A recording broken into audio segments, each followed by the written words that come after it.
Hello friends, parasol GS पे आपका स्वागत है। मित्रों, आज हम लोग बात करेंगे कि जो आपका 7 या 8 मार्कर क्वेश्चन है, आपने उसके आंसर को कैसे लिखना है। देखिए, ये जितने भी प्रारूप या फॉर्मेट होते हैं, ये आपके लिए बहुत अच्छे से काम नहीं करते। कोई भी चीज़ या कितने भी ज़्यादा आपको एग्जाम्पल दे दिए जाएं, जब प्रैक्टिकली आप आंसर को लिखने जाएंगे तो ये कोई भी ढांचा जो हम बना रहे हैं, ये आपके काम नहीं आने वाला। आखिर काम क्या आता है? तो देखिए, आप बार बार इस चीज़ को पढ़ते हैं कि फ्लो चार्ट बनाइए, कंटेंट फ्लो चार्ट बनाने चाहिए, मैप्स बनाने चाहिए, ग्राफ इस्तेमाल करो। बिहार स्पेशल के जो आपके क्वेश्चन हैं, कहीं पे आप मैप पे एग्रीकल्चर साइट्स को दिखा रहे हैं, कहीं पर आप इकोनॉमी से जुड़े हुए आप कई सारे डेटा सेंसस प्रेजेंट कर रहे हैं। तो देखिए, ये सारी चीज़ें कहने में तो बड़ी आसान सिंपल प्रतीत होती हैं, लेकिन आप ही बताइए, जब आप GS2 के क्वेश्चन लिखने जाएंगे तो जहाँ पर आपको टोटल यहाँ पे आपके कंप्लीट 15 ऐसे क्वेश्चन हैं जो आपने शॉर्ट फॉर्म में लिखने हैं, और उसके अलावा लॉन्ग क्वेश्चन भी आपने डील करने हैं। तो आप स्वयं ही बताइए, जब 38 मार्क्स के प्रश्न आपसे पूछा जाएगा और उसी के कंपैरिजन में आपसे 7 to 8 मार्कर क्वेश्चन पूछा जा रहा है, अगर आप वेटेज देखेंगे तो आप बड़े प्रश्न को अगर 20 मिनट से कम देंगे तो वहां भी आप उस प्रश्न के साथ न्याय नहीं कर रहे, तभी क्योंकि 20 से 22 मिनट में ही आप 38 मार्कर जो 38 मार्क्स का आपका प्रश्न है, वहां पर आप 18 से लेकर 24 की रेंज में जा सकते हैं अपनी कॉन्टेंट क्वालिटी प्रेजेंटेशन के लेवल पे। तो उसी के कंपैरिजन में ऐसा तो है नहीं कि आप 7 या 8 मिनट दे पाएँ एक शॉर्ट प्रश्न के लिए, जो खास तौर पे मैं पेपर 2 की बात कर रहा हूँ। और पेपर फर्स्ट में भी सांख्यिकी स्टैट वाले सेक्शन को लेके समय की बहुत दिक्कत होती है, क्योंकि कई ऐसे स्टूडेंट हैं जो आज भी 2 प्रश्न सॉल्व करने के लिए स्टैट में, अगर आपकी प्रैक्टिस या कैलकुलेशन पे स्पीड अच्छी नहीं है तो आप मान के चलिए कि आपको 1 घंटे के आसपास उसमें समय लग जाता है। तो यहाँ पर मैं आपको सिंपल सी अप्रोच बता रहा हूँ कि देखिए, पहली बात तो आपके पास टाइम कम है। आप पहले से डिसाइड कर लीजिए कि आपने शॉर्ट प्रश्न को कितना समय देना है। मान लीजिए शॉर्ट प्रश्न आपका जो यहाँ पे 7 to 8 मार्कर आपसे पूछा जा रहा है, इस 7 to 8 मार्कर को अगर आपने 5 मिनट ही देने हैं तो 5 मिनट में तय करिए कि किस तरीके से आप कितना डेटा यहाँ पे लिख सकते हैं। पहले आप अपनी स्पीड के अकॉर्डिंग चीज़ें देखिए।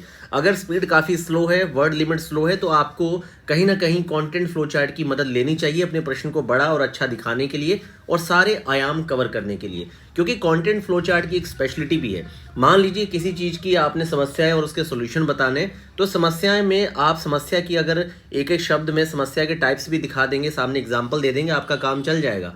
पर बशर्ते आप पैराग्राफ में उसको लिखने गए तो फिर आपके साथ दिक्कत आ सकती है।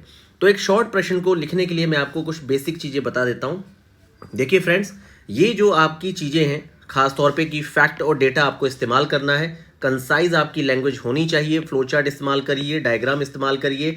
ये सारी चीज़ें प्रैक्टिकली तभी पॉसिबल है जब आप अपने PYQ क्वेश्चन या आंसर राइटिंग में इन चीज़ों को लेके आए, क्योंकि ये दिमाग में आपके कहने सोचने भर से फीड नहीं होता।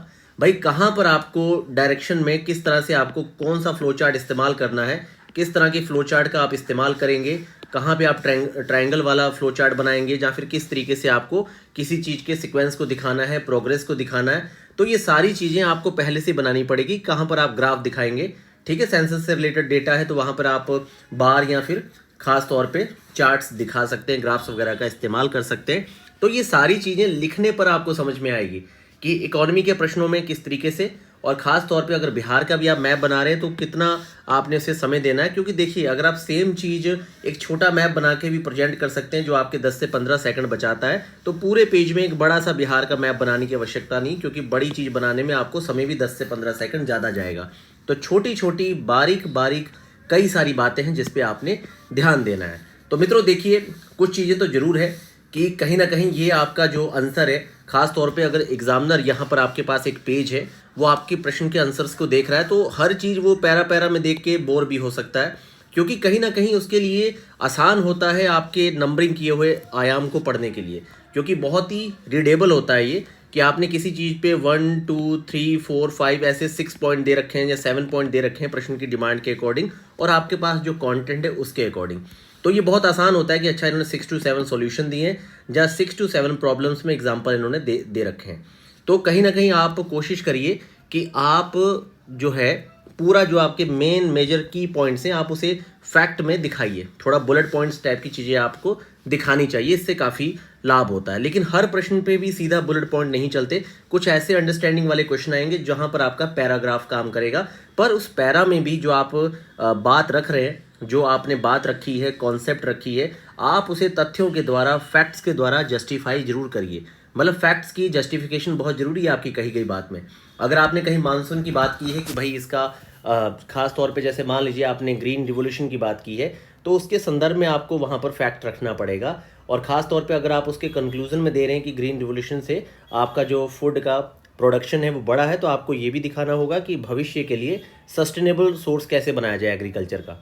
तो आपको हर अपनी कही गई बात को तथ्यों के द्वारा सत्यापित जरूर करना है। अगर आप पैराग्राफ में भी लिख रहे हैं तो वो छोटे छोटे पैराग्राफ भी आपके लिए हेडिंग, सब हेडिंग या बुलेट पॉइंट्स का काम करेंगे। दूसरी बात है, जब आप पैराग्राफ में लिखते हैं तो जो बहुत अच्छा कोर पॉइंट है, आपने एग्जाम्पल या डेटा दिया है, आप उसे अंडरलाइन जरूर करिए, तो वो भी एक तरह से पूरी तरह से हाईलाइट होगा एक आपके सेम हेडिंग सब हेडिंग के तौर पे। बाकी हेडिंग सब हेडिंग आपके सोचने भर से नहीं आती, ये जब आप टॉपिक्स पे काफ़ी ज़्यादा आंसर राइटिंग करने लगते हैं, काफ़ी सही तरीके से आप काम करने लगते हैं, तो ये एक ढांचा सा है जो अपने आप बनने लगेगा।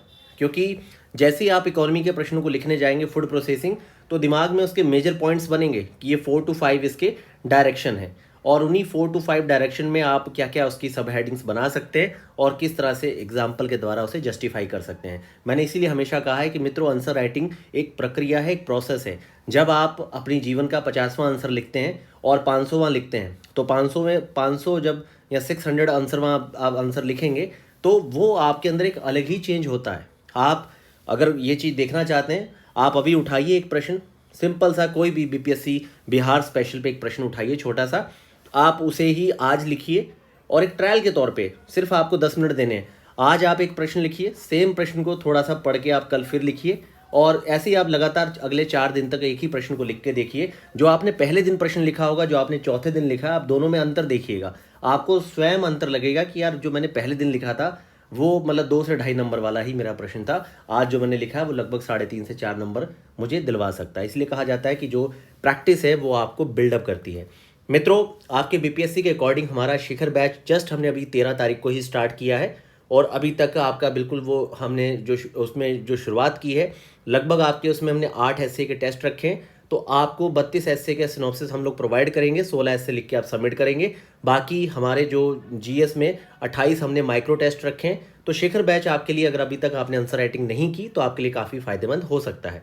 दूसरी बात है कि आप शॉर्ट क्वेश्चन को पहले टाइम फिक्स कर लीजिए, आपको कितने समय में लिखना है। और ख़ास तौर पे शॉर्ट क्वेश्चन की मैं आपसे कहना चाहूँगा कि आप GS2 GS3 जो यूपीएससी है, अगर अभी तक आपके पास डेटा नहीं है, दबाव आ रहा है, परफॉर्मेंस एंजाइटी है, तो आप एक काम कर लीजिए, यूपीएससी का जो आपका GS2 GS3 के वो सेक्शन जो बिहार में कॉमन है, इकोनॉमी, साइंस टेक, चाहे पॉलिटी का सेक्शन हो, और या इसके अलावा मॉडर्न हिस्ट्री का भी जो GS1 का सेक्शन है, ये कम से कम सेक्शन आप पढ़ लीजिए। हिंदी में इस समय आपको शून्य आईएएस या ओनली आईएएस 2 से 3 पब्लिकेशन अच्छा काम कर रहे हैं, तो आप इसका कोई भी हिंदी इंग्लिश किसी भी माध्यम में जो आपका है, आप यूपीएससी सोल्ड जरूर ले लीजिए। ये सेकंड पेपर के जो आपके शॉर्ट क्वेश्चन है 15, उसकी तैयारी के लिए काफ़ी है, काफ़ी सफिशिएंट आपको मामला मिल जाएगा। बाकी प्रेजेंटेशन भी अपने आप में एक चीज़ है। मैं आप ही से कहता हूं कि हमें, हमारे जैसे मान लीजिए चैनल पे जितने भी फॉलोअर हैं, जो भी लोग पैरासोल जीएस को फॉलो करते हैं, सुनते हैं, आप जितने स्टूडेंट हैं, आपको सेम मैं एक फैक्ट शीट दे दूंगा 10 फैक्ट की।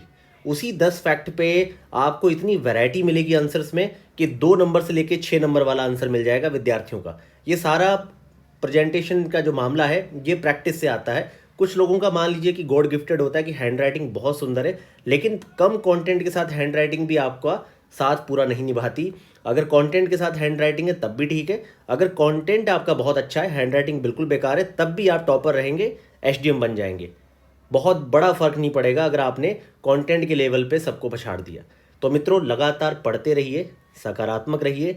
यूपीएससी GS2 GS3 के PYQ कर लीजिए, क्योंकि शॉर्ट क्वेश्चन का समाधान उसी से हो जाएगा। और दूसरी बात है कि लगातार लिखते हुए जो कलाकारी परीक्षा के हॉल में आप करना चाहते हैं, अभी इस समय वर्तमान में कमरे पे थोड़ा triangle, rectangle, flow chart, syllogism के लिए कौन से किस तरीके के ग्राफ बनाने हैं, मैप्स बनाने, अभी से ड्रॉ करके ये कलाकारी करके देखिए कि ये प्रैक्टिकल पॉसिबल है कि नहीं।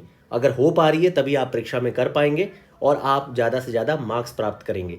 यही कारण है कि ये जो आपकी 22,000 का क्राउड है, इसमें आपकी 1000 सीटों पे बच्चे मिल जाते हैं जो सबसे हायर, मतलब सबसे हाईएस्ट मार्क्स स्कोर करेंगे और सिलेक्ट हो जाएंगे।